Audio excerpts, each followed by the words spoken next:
Hi there, welcome to Campaign and Champagne for legal purposes. This is orange juice. My name's Rayshawn and this is Jaycie. We're actually going to look at PR campaigns that failed and we're going to have just an open discussion. So for our first campaign, this is actually one that we've all actually heard of before. It's kind of a terrible campaign, but you know, this was in April of 2017. This is the Pepsi commercial. And so let me just read to you really quickly what just a summary of it is. So they released a commercial starring Kendall Jenner.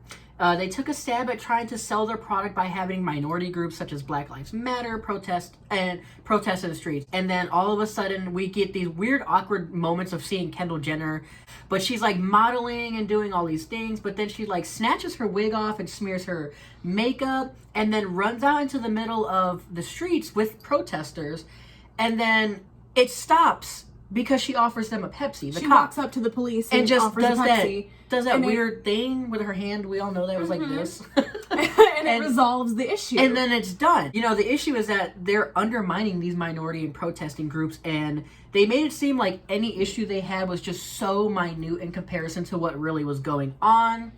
You know, what are you thinking with this? I mean, I don't think that this was the best way to sell a product. I mean, what was the point? To get me to think about the Pepsi or to get me to think about social issues? And yes, I think the one thing that really stood out to me was it looked like they were in a parade and not a protest. Yeah, I've been to a lot of peaceful protests. Yeah. But it's not like that. That's not how it is. No, not at all. It felt like a parade, and I think that, you know, they tried to put that product placement there. They were wearing red, white, and blue. Also, I think Kendall Jenner was probably the worst person to pick. Mm-hmm.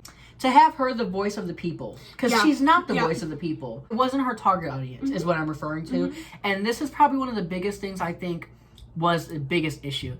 I actually felt like it was an overall joke. You know, it was, and I don't think that Pepsi or Kendall Jenner was expecting it to blow up and get as, like, the kind of the reaction that it did. And so, you know, for all of that to happen, I guess it's kind of good on us to say, hey, you know, we acknowledge this. They said that they weren't saying sorry. Mm-hmm. They sent a press release to the public and said, there's nothing wrong with this, we're not sorry. And then it just blew a flame into everything else after that. And what would you say, Nate, just say one thing you would fix?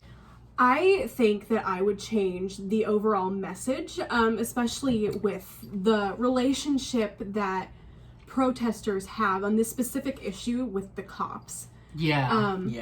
I don't think that entire part where she hands off the Pepsi should have been in there at all. Yeah. You know, I think that it gave off this message that the Black Lives Matter movement is not important and that it's merely just us getting along with the cops. And I think that it just sent off this message that everything is okay and everything is fine.